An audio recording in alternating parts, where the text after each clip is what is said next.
आजचा व्हिडिओ आवडल्यास लाईक व सबस्क्राईब करून आयकॉन बेल दाबून सर्व ग्रुपवर शेअर करायला विसरू नका। आपल्या खिशाला व घराला नफ्याची देणार झालर रंगाच्या दुनियेतील एकच नाव बर्जर पेंट। अधिकृत विक्रेते Hingane major, Berger paint, Kothari heights, Delhi वेशीजवळ, श्रीगोंदा। एकदा नक्की अवश्य भेट द्या। Berger's paint, Shrigonda. नमस्कार मित्रांनो, आपणा सर्वांचं दक्ष टाइम 24 लाईव्हच्या दक्षच्या कट्ट्यावर सहर्ष स्वागत। खरं तर आज आपण अशा महान व्यक्तीला भेटणार आहोत ज्यांच्यावर गप्पा मारणार आहोत, एक पोपटाबा खेतमळीस। खरं तर गेली अनेक वर्षांपासून ज्याप्रमाणे आपल्या श्रीगोंद्याचे माजी मंत्री आदरणीय बबनदादा पाचपुते यांचं राजकीय क्षेत्रामध्ये आगमन झालं, तिथपासून तर आजपर्यंत आबा त्यांच्यावर राहिलेले आहेत। खरं तर आज निमित्त असं आहे, आदरणीय बबनदादा पाचपुते यांचा जन्मदिवस आहे।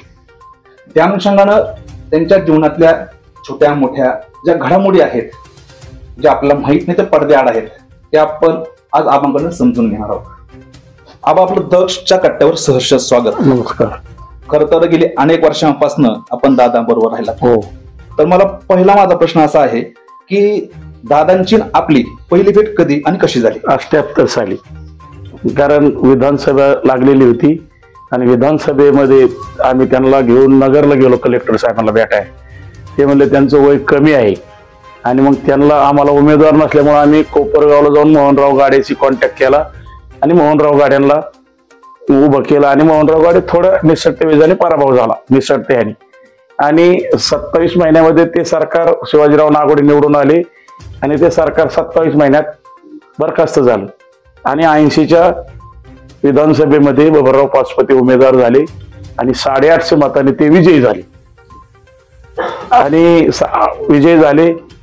80, 81, 82ला शेतकरी मेळावा निघाला 82ला आणि 82, 83ला मेळावा कारखान्यावर मोर्चा निघाला उसाला भाव द्या म्हणून नागोड्यांच्या विरोधात। तर तिथं गोळीबार झाला आणि त्या गोळीबारामध्ये नाना दगडू चौधरी यांचा बळी गेला आणि त्यानंतर मोर्चे परत आम्हाला त्याच्यात काही जणांना आमची अटक झाली।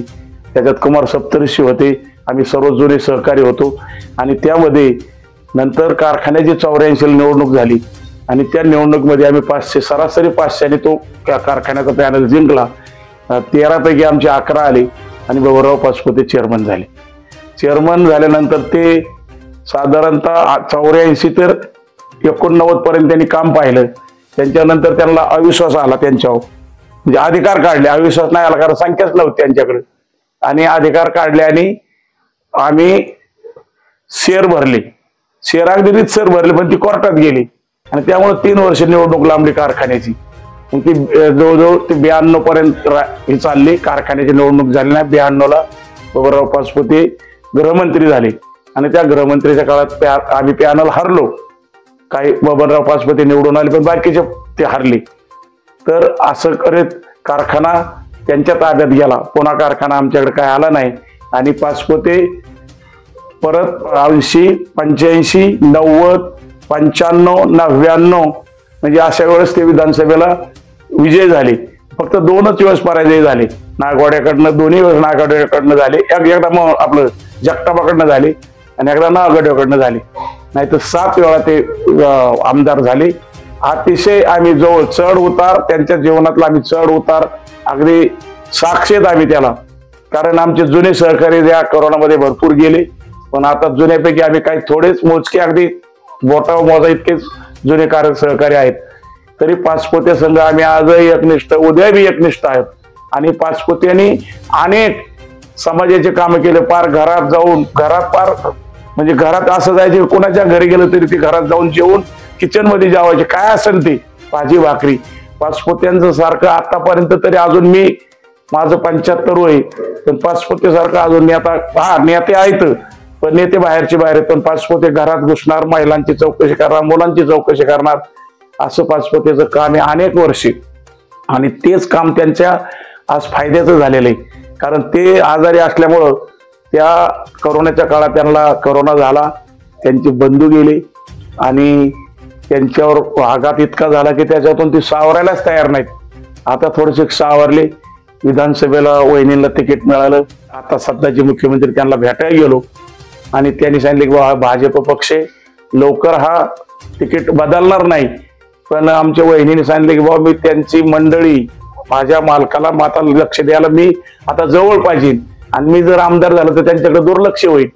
पण शेवटी त्यांनी ते तिकीट चेंज केलं आणि विक्रम पाचपुते चांगल्या मताने विजयी झाले. म्हणजे जवळजवळ 40,000च्या आसपास ते विजयी झाले. अतिशय चांगलं काम आहे आणि इतकं काम चांगलं असताना आजही लोकांच्यात जाऊन आजही तुम्ही जनता दरबार भरून ते आजही लोकांच्यात आहेत. प्रत्येक 1 तारखेचा पहिला जे सोमवारी त्या सोमवारी त्यांचा जनता दरबार आहे. आजही पाचपुते मतदारसंघात 2 दिवसापूर्वी आजारी आहेत, पण आजही पाचपुत्यांचं सगळ्या कार्यकर्त्या जुन्या कर्त्या आजही जास्त प्रेम आहे. म्हणून पाचपुते आजही आमच्या हृदयात आहेत. आजही जरी आता बर्थडे असलं तर मला सकाळपासून बोलले तुम्ही अजून लवकर आले नाहीत, कारण आमचे इतके जीवलग येते की कारण आम्ही अगदी छोट्या भावासारखं त्यांना मानलंय आम्ही. ह्यामध्ये आपण मला असं एक विचारायचं की तुम्ही जे बोटावर मोजलेत की जे लोक म्हणालात त्यांची नावं तुम्हाला सांगतील की जे आजही तुमच्या बरोबर आहेत, दादांबरोबर आहेत? हो ते आहेत ना. मी आहे, आमचे गणपतराव काकडे, अजून ते परकळे, जुन्यापैकी अगदी म्हणजे एक 5-6 आमचे जुन्यापैकी सहकारी आहेत. आमचा हौसराव भोसे तरी अगदी जुने सहकारी. मग त्यांच्यात आमचे माजी सभापती अरुण पाचपुते आहेत, काष्टीचे, परत आता सध्या अन्न तो गेलेले आहेत आणि गावगावचे अजून छोटे छोटे आमचे कार्यकर्ते. मग इकडं ढोरज्यामध्ये रावसाहेब वाणी आहेत, परत आमचे आहेत हौसराव भोसे, रडगावचे बी आहेत आमचे आणि सेडगावचे आहेत काही.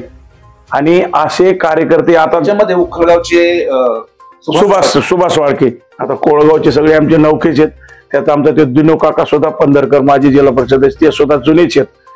आणि नवीन कार्यकर्ते भरपूर त्यांनीच वाढलेले आहेत. आणि जरी आम्ही आज जुने असलो तरी ते अगोदर आम्हाला क्रमांकाने आम्हाला आज अगोदर पहिल्यांदा म्हणजे नाही तुम्ही सर्वांना सन्मानित देतात. आज गेले आणखी एक असा विषय येतो. खर तर दादा त्यावेळेस वयाने लहान होते आणि अनेक मातबर 2 मातबर घराणे या ठिकाणी राजकारणात सक्रिय होते. मग दादांचा उदय खरं तर आता त्यावेळेस शिक्षण घेत होते, त्या अनुषंगाने ते राजकारणात आले. तर दादाकडे असा कोणता गुण आहे की ज्या अनुषंगाने ते राजकारणात आले आणि सक्रिय झाले? राजकारणात आले म्हणजे त्यांनी काय केलं, पूर्वी काँग्रेसचं राज्य असायचं आणि ते वरच घ्यायचे, फक्त नेत्यांना भेटायचे गावामध्ये आणि सामान्याकडे येत नव्हते. ते सांगायचे इकडे जाऊ नका आम्ही तिथं आहेत. पण पाचपुतेने काय केलं, खालपाशी शिरली. पाचपुते तळागाळापर्यंत आता विधानसभा जिंकल्यानंतर ते काय करायचे, त्यावेळेस ती रोजगार हमी होती आणि तलाव किंवा नाला बिल्डिंग किंवा असे काम असले की बरोबर एकला सुट्टी व्हायची आणि त्या एकच्या सुट्टी ती बरोबर त्या तलावावर जायची. मग तिथं 200-300 माणसं असायची. मग तिथं सांगायचे म्हणजे दादा जेवायचं का? हा जेवायचं. म्हणजे तिथं टावेल टाकून त्याच्यावर सगळे भाजी भाकरी आणून द्यायची. खालपर्यंत का गेले तेव्हा का खालपासून त्यांनी सुरू केलं. मग ते किती गरीब आहे की आता काय शेतकऱ्याच्या कर्मचाऱ्याची काय भाजी असायची, चटणी मिरची कांदा दुसरं काय असायचं, त्यात काय 5 पकवाने थोडेच आहेत. तर जे असेल ते सुद्धा खायचे ते. म्हणून तळागाळापर्यंत शेवट खाली त्यांचं जे फाउंडेशन तयार झालं ते खालपासून झालं. आणि त्यांनी मोठ्या माणसात कधी त्यांनी नाव ठेवलं तरी कधी पाहिलं नाहीत की मला नाव ठेवतेत, मला ते बाब्या म्हणतात, मला ते थापाड्या म्हणतात. कधी त्यांनी माझ्याकडे तुम्ही असं म्हणता म्हणून कधी त्यांनी अगदी त्यांच्याकडून कसे वाईट नाही पाहिलंच नाही. त्याला याच म्हणायची ती. म्हणून ते आज जे 40-45 वर्ष जे टिकले ते खालपर्यंत त्यांचं फाउंडेशन आजही तेच फाउंडेशनवर दुसरी इमारत उभा राहिली. आज विक्रम पाचपुतेची इमारत त्याच फाउंडेशनवर उभा राहिली. कारण हे तळागाळ आजही पाचपुते वहिनी असतील, तो भैया असेल, विक्रमदादा असतील, 4 माणसं त्यांच्या गाड्या. आता काल परवा दिवशी 2 नव्या गाड्या आल्यात. आता दादाला सुद्धा आज गाडी मला वाटतं भेट म्हणून काहीतरी आज गाडी मोठी गाडी आणली. तरी इतकं तळागाळ्यापर्यंत आमचं पहिल्यांदा मिरजगाव गट होता. आमचा अगदी घरच्या सारखा झाला. मिरजगावचे 2 गट होते जिल्हा परिषदचे, मिरजगाव गट आणि माहिजळगाव गट. गोरखे गुरुजीचा कारण दादाने तो उल्लेख केला होता. हो, आणि गोरखे गुरुजी केलता कारण आईने मारलं मावशीने तारलं असं म्हणली होती. बरोबर आहे. गोरखे गुरुजीच्या कार्यक्रमात त्यांनी ते वाक्य केलं की मला या भागाने तारलं. एक वेळेस मी इकडनं कमी पडलो पण मिरजगावने त्यांनी उच्चारलं. ते अतिशय तळागाळापर्यंत पाचपुत्यांचं कुटुंब आजही तुम्ही घरी जा निमुख जात नाहीत. काय असेल त्यांच्याकडे भाजी लय. पण मला तर 50 वर्षाचा अनुभव आहे. पण ते कुणी आला तर किती लहान असू द्या, आज तरी त्यांच्याकडे गॅस आहेत, मजूर आहे. त्यावेळेस ते आजी 2 बाया असायच्या, चुलीवर भाकरी करायची आणि चुलीवर भाकरी केल्यानंतर रात्री काही एसट्या नव्हत्या, मग ती अशी एक रूम होती, ती मोठी सतरंजी टाकून द्यायची आणि त्या सतरंजीवर त्यांचे वडील सांगायचे आता झोपा तुम्हाला पांघरून, ते आले मी तुम्हाला उठीन आणि सकाळ नाश्ता करूनच जायचं. म्हणजे इथपर्यंत त्यांच्या घरात आलेल्यांचं अतिथीचं अगदी मनापासून हे करायचं. काय असेल ते तुमचं काम बघा. वडील तर शिक्षितच होते, पण आले त्याला जेवण, चहा आणि नाश्ता. आजही त्यांचा चहा नाश्ता जेवण चालू आहे. आपण जर गेलो ना आता, दादा जेवत असले की दत्ता भाऊला त्यांना हाका मारा आणि ताट करा, कारण ही त्यांची पूर्वीपासूनची. आज नवीन त्याच्यामध्ये खरं तर दादांच्या घरामध्ये राजकारण होतं पूर्वी? नाही, अजिबात नाही, अजिबात नाही. वडील ग्रामपंचायत सदस्य सुद्धा नव्हती, फक्त सावकार म्हणून त्या गावात असते. थोडस सावकार त्यांचं नावच होतं, भिका सावकार म्हणून ओळख, भिका सावकार म्हणून. आणि काष्टीचा बाजार, असे ओयरेने आणायचे, इकायला घास आणायचे, त्यावेळेस दुसरं साधन नव्हतं काही. आणि असं दादांना माजी मंत्री किंवा आमदार म्हणून ओळखलं जातं, परंतु एका गावामध्ये अशी एक आठवण सांगितली जाते. एक वयस्कर आजी होती आणि कार्यकर्ते आपल्या बरोबर होते, तर मग ते कार्यकर्ते आजीला दादांची ओळख करून द्यायला निघाले. दादाने त्यांना शांत केलं आणि आजीच्या जवळ जाऊन बसले. आजी बाहेर बसली होती सफरामध्ये, तर दादाने ओळख करून दिली की मी भिका सावकारचा बबन. ही जी साधी ओळख आहे ही त्या माऊलीपर्यंत की त्या अशा वयस्कर माणसापर्यंत दादांनी कशी निर्माण केली? कसं आहे, कुठेही लग्नात गेलं तर ते वयस्करांच्या पाया पडायचे, त्यांची पहिली ही. आणि मग वयस्करांच्या पाया पडल्या त्या कसं आहे, माणसं वारंवार भेटले म्हणजे त्यांचा जीव मिळतो. आज कुठल्याही बी आता आम्ही त्यांच्यावर फिरतो ना, तर माणसात गेलं गेलं की ती आजी तोंडावर हात फिरला, बबन अरे तू बरं आहे का आजारी, म्हणजे इथपासून त्या आजही काही जुन्या म्हाताऱ्या आहेत, पण थोड्या आहेत त्या, आणि नवीनांना सुद्धा भेटले. आणि ज्यावेळेस आम्ही फिरायचो त्यावेळेस पासपोर्ट एक कॉलेजच्या हायस्कूलच्या पोरांच्या हातात हात द्यायची. आम्ही म्हणतो ह्या मुलांच्या का देता बरं? ते म्हणजे तुम्हाला नाही माहित, ज्याचं पुढं कळन तुम्हाला, कारण हे 18 वर्षांनी मतदार होणार आहेत. म्हणजे त्यावेळेस कॉलेज सुटलं की ती पासपोर्ट दादांचं ती भेटायचं, हातात हात द्यायचे, पुढे चॉकलेट द्यायच्या. तीच पोर आज मतदार आहेत. म्हणजे भविष्याचा विचार करायची ती. आणि कुठल्या महिला असू द्या, खांद्यावर हात टाकणारा आपल्या घरच्या सारखं आले तर कुठल्या जे लग्न जाऊ दे, गरीब असो श्रीमंत असो, पण त्यांनी जास्त त्यांचा वडा होता गरीबापर्यंत. गरीबाच्या लग्नात गेले ना ते जेव म्हणलं की लगेच मांडी घालून बसायचे.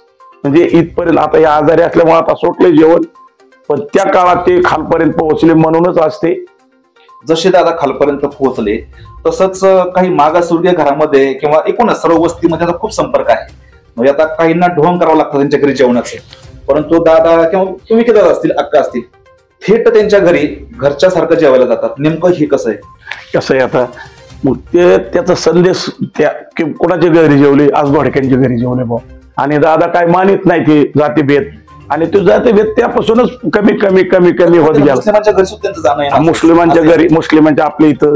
आणि आता आम्ही जर गेलो ना तर भागचंद भाऊचे तर जेवायला आता त्याला झाले, त्याला 20 वर्ष होऊन गेली, ते जेवायचे ते आमचे काय म्हणायचे चिमटे घ्यायचे. म्हणजे तुम्हाला नाही माहिती आता हे सगळं बंद होणार आहे, भविष्यात हे सगळं बंदच झालं म्हणायचं आता. पण त्यावेळेस ज्यावेळेस जर बसले लोक असं म्हणाय आपण नंतर जेव, नाही म्हणे इथंच जेव द्या असं म्हणायचे, कारण ती लांबचा दृष्टिकोन होता त्यांचा. पुढं काय होणार आहे, आज तिथं राहिलंच नाही, कुठं नाही राहिलं, आज कुठंच नाही राहिलं. जो नाव ठेवीन तो वेगळा पडेल. आज तुम्ही आता सांगितलं की 2 गाड्या पासपोर्टच्या घरात आल्यात, कदाचित आजही एक गाडी येईल. हो दादांना. पण पूर्वी आता हे सर्व सुखसुविधा निर्माण झालेल्या आहेत, परंतु दादा जसे राजकारणात आले, आपण त्यांच्याबरोबर गेलात, तेव्हा कोणत्या सुविधा, कोणती वाहनं होती आपला प्रवास करण्यासाठी, मतदारांपर्यंत पोहोचण्यासाठी? मतदारापर्यंत फक्त कोणाकडं गाडी, बुलेट माझ्याकडं, जिजाबापू शिंदे आणि बबन दादाकडं, आणि एक महिंद्राची गाडी होती पडद्याची बरं का, आणि जिजाबाकडे ट्रक होती एक. बस याच्यावरच प्रचार आमचा. काय दुसरं कोणी साधन देतच नव्हतं, वाहनच नव्हते कोणाकडे. मग त्या काळात त्यांनी मग लोकांनी सहकार्य, आणि गाडी मागून 85 गाड्या बंद पडत आम्ही डिझेल टाकायचो. कोणाची वाट बघ, डिझेलच 2, 2.5, 3 रुपये होतं. आज डिझेल 100 रुपये, त्या काळात 2, 2.5, 3 किती 100 ना टाक असं म्हणायचं. पंपही नव्हते, पंप असायचा. पंप त्यांचं तिथे मिळत नव्हतं, पण ती कलेक्टरला फोन अगोदर हे करायची, ह्या पंपावर आम्हाला डिझेल दिलं पाहिजे. म्हणजे त्यांचं ते खालपासून अगोदर हे असायचं. अहो त्यांचं तिथं ते जमिनीचा ताबा होता, अनेक वर्ष त्यांची भावकीतली जमीन होती, काय मावळण होती त्यांची त्यांना माहित.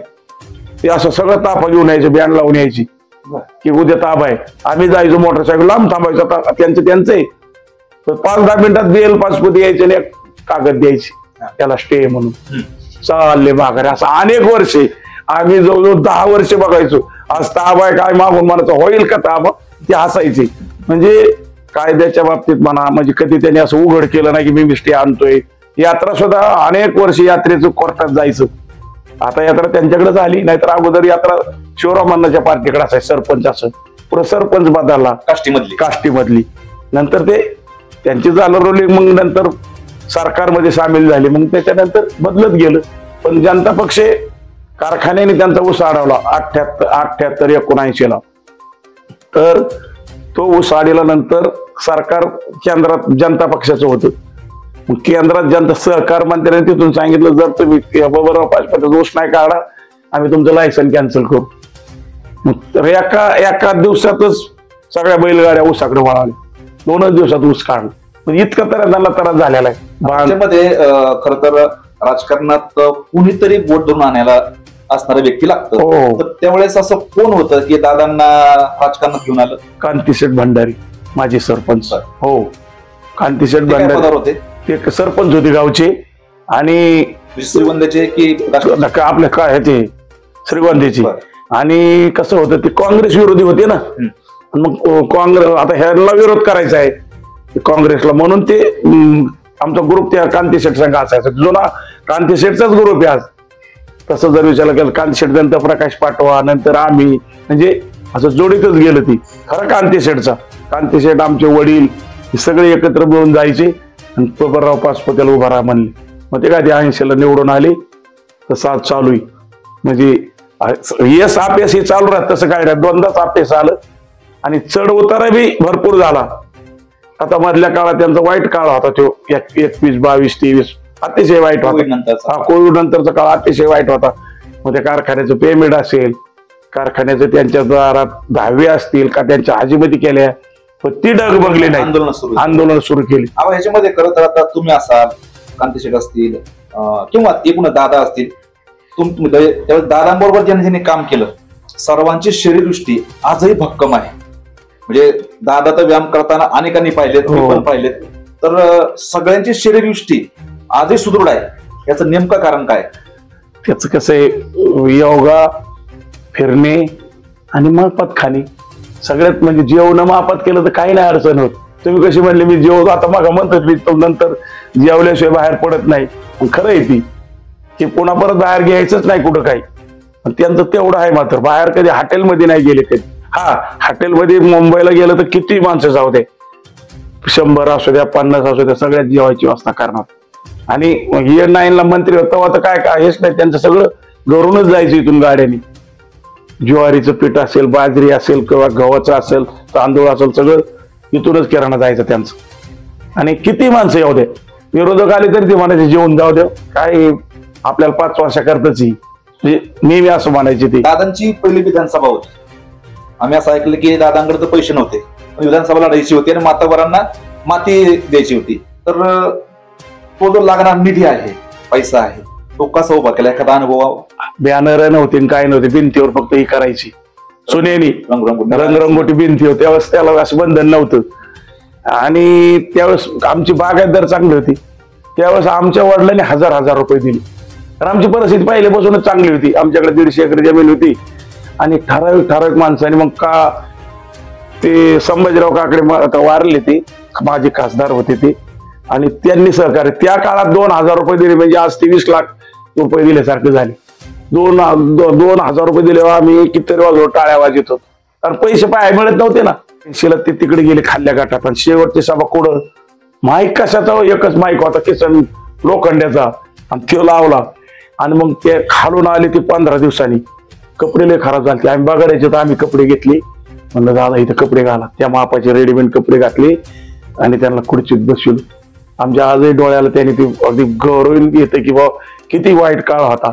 आज जाऊ दे, आज काय त्यांच्याकडे सोन्याची कोंबडी सुद्धा, ते मोर सुद्धा सोन्याचा नाचत, त्याचे नाही. पण कठीण परिस्थितीतून गेली ती. काही वेळाला जेवण सुद्धा मिळत नव्हते. काय हॉटेल नव्हते त्यावेळेस. घरी गेलं तर मग म्हणायचं बाबा आम्ही 2 जण जेवतो, 4 जण जेवतो. अशी परिस्थिती त्यांनी पहिली 25 वर्ष काढली, अतिशय बिकट. ते त्यांचा मामा सुद्धा चांगला होता. काही टायमाला त्या मामाने सोनं मोडलं बघा. सोन्याला तरी काय 500 रुपये भाव, 500 रुपये भाव सोन्याला.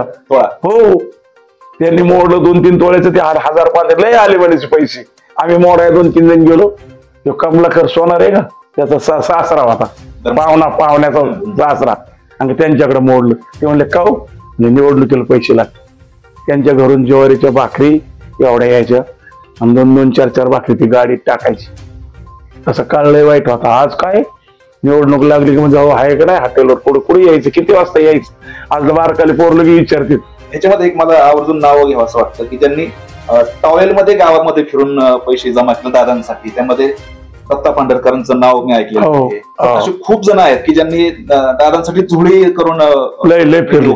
आणि कसं होतं, जुने माणसं व्यापारी सुद्धा चांगली होती, व्यापाऱ्यांनी मदत केली त्या टायमात. आता इरचंद भाई त्यांचं पोरगा अगोदर देसाई, त्यांचं पोरगा अगोदर ते कामच करीत होता ना, विलास का काहीतरी नाव होतं आपल्या ह्याच्या काळात, इंदिरा गांधी नाही होते, आणीबाणीच्या काळात त्याला अटक झाली. हो, आणि व्यापाऱ्यांना सहकार्य केलं. आणि काय झालं, आमचा एकच मुद्दा काढला, कॉलेज आम्ही इथं काढणार. आम्ही बापूला भेटायला गेलो, तुमच्या नावचं का नाही, तुमच्या नावचं कारखान्याचं काढा, पण श्रीगोंद्यात काढ. ते म्हणले नाही, आम्ही काष्टीला कायला काढणार कारखान्यात. मग त्या 80ला ते दादांनी सांगितलं की मी लग्न करीन तर कॉलेज निघल्यावर करीन. मग ती म्हणले काय, ते म्हणले मग तुम्ही आता हे बघा, आज तर माझं लग्न झालेलं नाही, पण मी तर तुम्हाला सांगितलं त्याशिवाय करणारच नाही. मग ती 82लाच परवानगी मिळाली.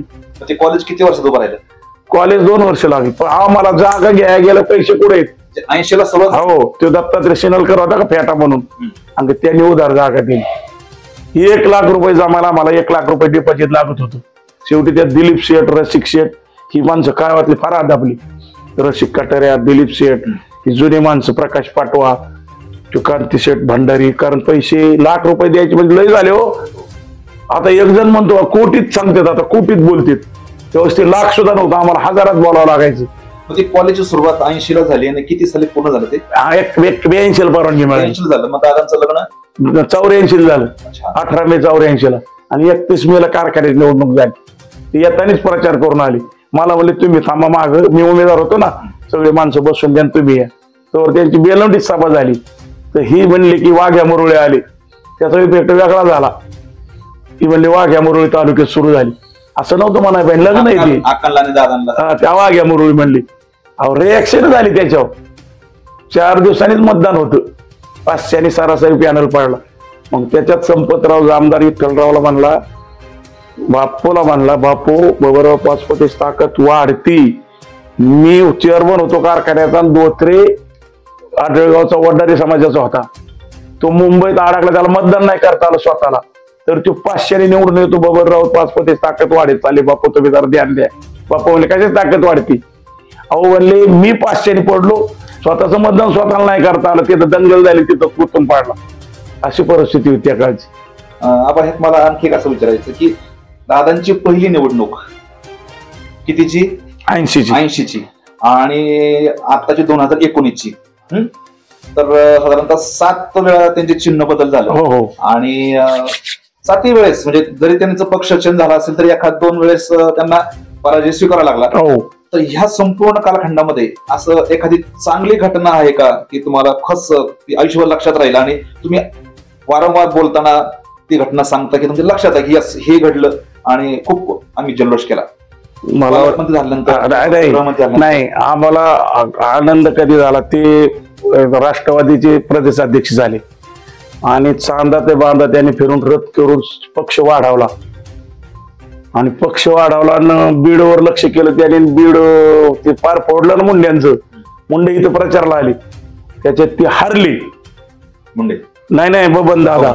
आणि हारल्यानंतर मग काय झालं, म्हणले आता काय करायचं. मग पुढे त्यांनी काय केलं, परत तिकीट नाही दिलं आम्हाला, कारण रोलिंगला तिकीट गेलं ना ते.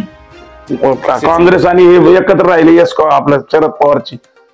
आणि मग त्याच्यात आमचं ही घर बांधकाम चाललं होतं आणि स्लॅब टाकला होता आणि खाली तसंच केलेलं होतं, कोबा केलेला होता. ती मला सदा अण्णा म्हणले की आम्हाला तुमच्याकडे यायचंय आणि 50 माणसं जेवाय कर. म्हणलं 100चं करतो ना. पहिल्या फेरतच 500 माणसं आली. तिकीट नाही मिळालं, 5 आबाच्या घरी भेटले. म्हणलं आम्ही काय केलं, सगळ्या घरची मजूर बोलावली आणि पाठीमागं नानाच्या इकडे सगळ्या चुली पेटवल्या भाकरी मोठं पातेलं जाऊन आणलं पिटलं आणि एक 50 किलो बेळ यांच्याकडून त्यांची बाजारची बेळच घेऊन आलो आम्ही आणि सगळ्यांना 5 वाजता जेव घातलं. त्याच्यात 2 माणसं फक्त बाहेर निघली, तुकाराम दरेकर आणि घनश्याम. ते म्हणले आम्हाला पक्षावर राहायचं, म्हणलं तुम्ही बाहेर निघा. म्हणले जेवायचं आम्हाला. किती सालची गोष्ट आहे? 89ची गोष्ट आहे बरोबर. 89 आणि मग निवडून आलं ती दादावाले शरद पवारवर बोलायचं नाही. निवडून आलं की लगे माईक तुमच्यासारखे पत्रकारांनी पाय केला ते म्हणले मी पवार साहेब असाल. रिपोर्ट गेला ना की जरी अपक्ष आले तरी ती पवार साहेब असेल. त्याला मंत्री केलं कॅबिनेट, आदिवासी मंत्री केलं त्याच्यात. म्हणजे तसं संघर्ष नाही करावा लागला. कार्यकर्त्यांना सांगितलं की नाही म्हणायचे नाही. कोणत्या कार्यकर्त्याला सांगा उद्या तुम्ही एवढ्या कार्यकर्त्याची, आम्हाला यशच म्हणावं लागलं. हा जसा आनंदाचा आणि एक आनंदाची घटना तुम्ही सांगताय, अशी एखादी घटना आहे का की ज्याची खंत आजही तुमच्या मनाला असेल, दादांच्या मनाला आहे, अपयश असेल किंवा अन्य काही घटना घडली की ज्याने खंत मनाला वाटली, डोळ्यात आसू जेव्हा निर्माण होतात, अशी एखादी घटना सांगता येईल? नाही आता ती म्हणजे सदाहरणाच्या काळातच घडली. सदाहरणा गेले आणि सदाहरणा कसं म्हणजे सगळ्या निवडणुकीचं सगळं पाहिजे. आर्थिक असेल, कुठं प्रचार करायचा असेल, कोणा कार्यकर्ता असेल, कोणाला भेटायचं असेल की अण्णा. आणि खरंच सगळ्यात तेच वाईट आमच्या सेल फार मोठा म्हणजे दादाचा उजवा हात गळून पाडला. त्या दादा सुद्धा 3 वर्ष सावरले नाहीत. म्हणजे वाईट काळ होता तो. आम्हाला तर लोक गावात म्हणायचे संपले गेले झालं. फक्त दादाने एक बातमी दिली, टायगर जिंदा आहे, बस तेवढं. आम्हाला ती म्हणले दादा असं का म्हणते, मग जिवंतच येत ना म्हणले, पुढेही झाले जिवंत येत. आणि खरंच तो काळ वाईट होता आमच्या दृष्टीने, अतिशय वाईट. सदा अण्णा गेले आणि बाहेर कोणीच नाही. करोनात संपले, कोणी कोणाकडे यायना, कोणी कोणाकडे जायना. आता ती म्हणायची पक्ष संपला, दादा संपली. मग दादाला आम्ही भेटायला गेलो, दादा आता काहीतरी केलं पाहिजे, कोणाला तरी पुढं केलं पाहिजे, वहिनीला केलं पाहिजे, विक्रम पाचपतीला केलं पाहिजे, कारखाना पुढं.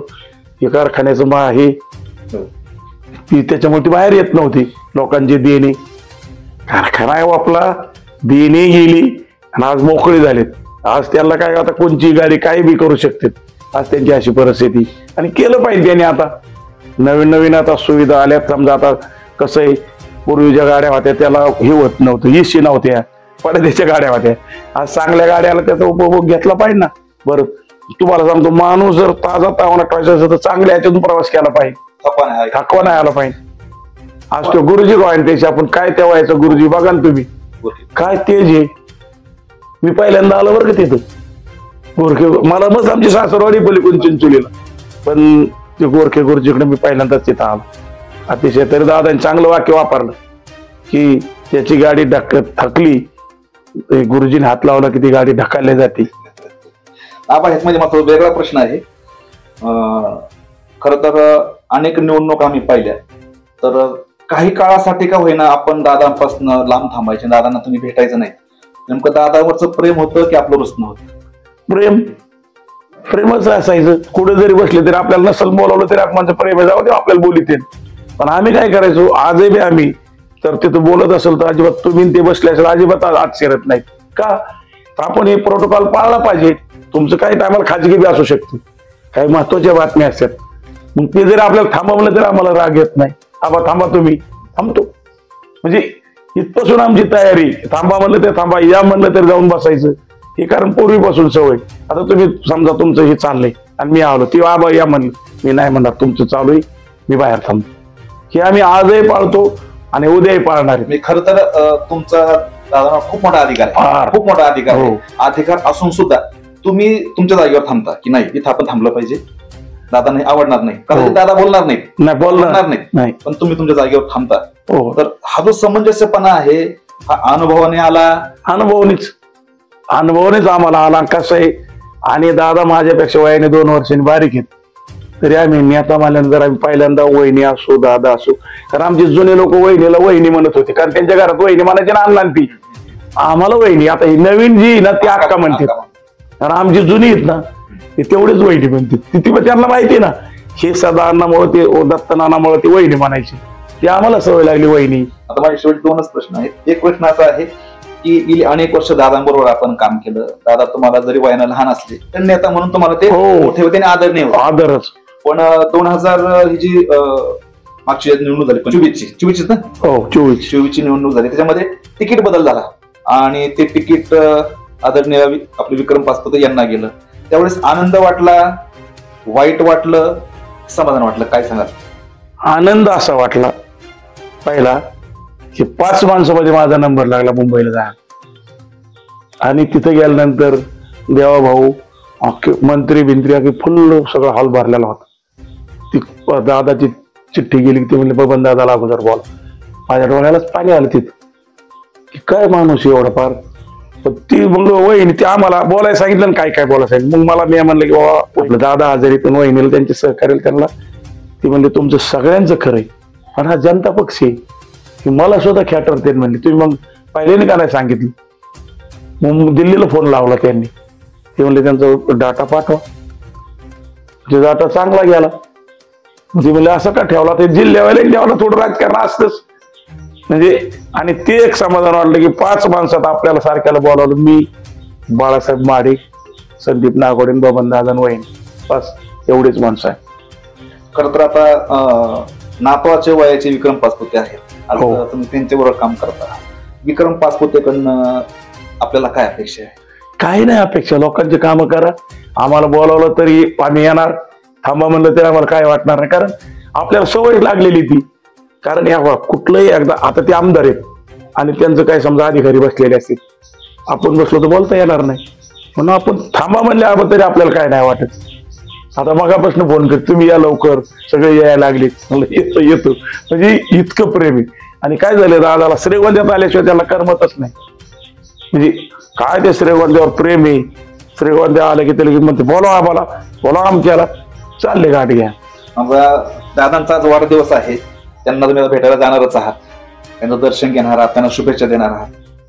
दादांकडनं आपल्याला काय अपेक्षा आहे जेणेकरून भविष्यामध्ये विक्रम दादांना काम करताना आणखीन सपोर्टेड राहील? आणि जनतेला तुम्ही काय सांगाल, जे आता आपल्याला पाहतायत, नागरिक आहेत, लहान मोठे आहेत, थोर आहेत, जे आता सोशल मीडियावर ऍक्टिव्ह असतात. 2-3 प्रश्न एकत्र आहेत, कसं काय काय तुम्ही सांगाल? त्यांना थोडं आरोग्य चांगलं मिळलं तर ते फिरले तर विक्रमदादाच्या फायद्याच आहे. असतो बा सांगतो, लग्नात असतील, वर्षसराजात असतील, काय साखरपुड्यात असते भेटी देते, त्यामुळे विक्रम पाचपतेला चांगलंच आहे. आणि नवीनाला कसं चांगलं, ते सगळ्याला तुमच्या पत्रकारांना सुद्धा सामावून घेतात. छोटे मोठे, कोण मोठा आहे कोण छोटा आहे ते त्याला सगळं माहिती, ते आपण सांगायची काय त्यांना आवश्यकता नाही. आणि विक्रम पाचपतेचं कामावर धडाका आहे.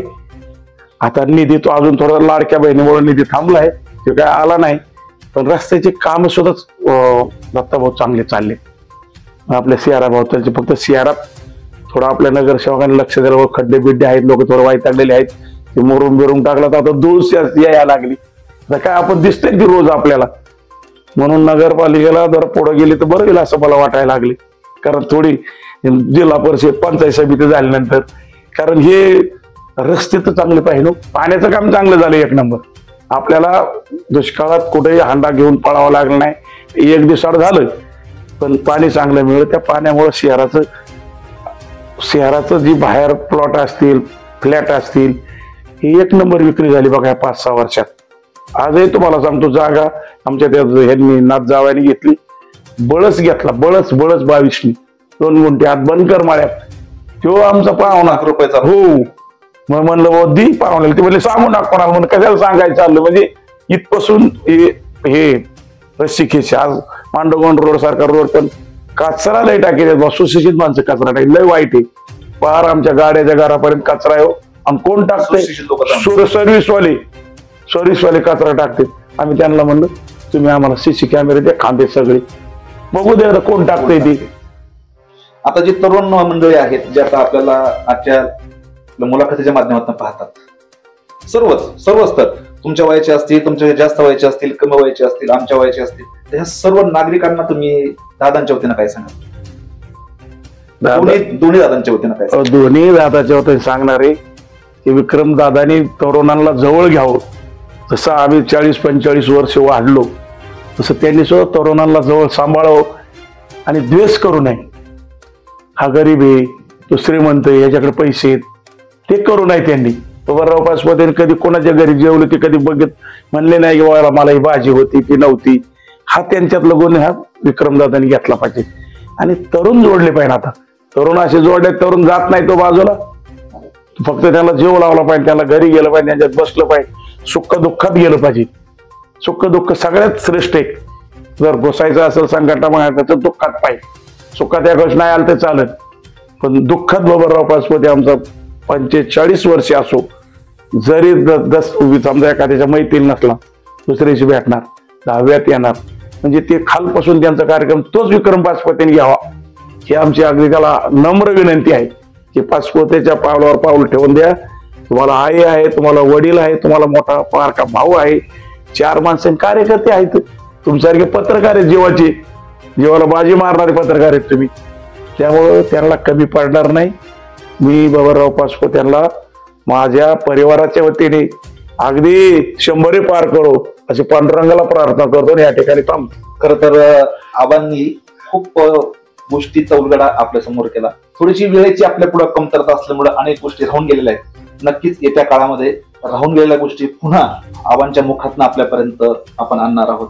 खरं तर ही मुलाखत घेण्यामागं खूप मोठा असा काही विचार होता असं नाही, परंतु बबनदादांचं कार्य हे अनेकांनी पाहिलं. त्यातले स्वतः आबा आहेत की खूप जवळनं, म्हणजे ज्याला आपण म्हणू की पत्नीला ज्या गोष्टी माहिती असतात इतरांना माहीत नसतात, तसं आबासारखे जे सहकारी आहेत त्यांना छोट्या मोठ्या चांगल्या वाईट सर्व घटना त्यांच्या समोर आहेत. आणि म्हणून याचा उहापोह करण्याचा आज खरं तर आम्ही योग साधला. या ठिकाणी आबांनी जसं या ठिकाणी दादांना शुभेच्छा दिल्या, तसं आम्ही दक्ष टाइम्स 21 वतीनं माजी मंत्री, माजी आमदार आदरणीय बबनदादा पाचपुते यांना खरं तर आमचं वय नाहीये नाही का शुभेच्छा देण्याचं, परंतु त्यांना वाढदिवसानिमित्त अभिष्ट चिंतन. आबा, आपण दक्षच्या कट्ट्यावर आलात, आपलं पुन्हा एकदा दक्ष टाइमच्या वतीनं खूप खूप धन्यवाद.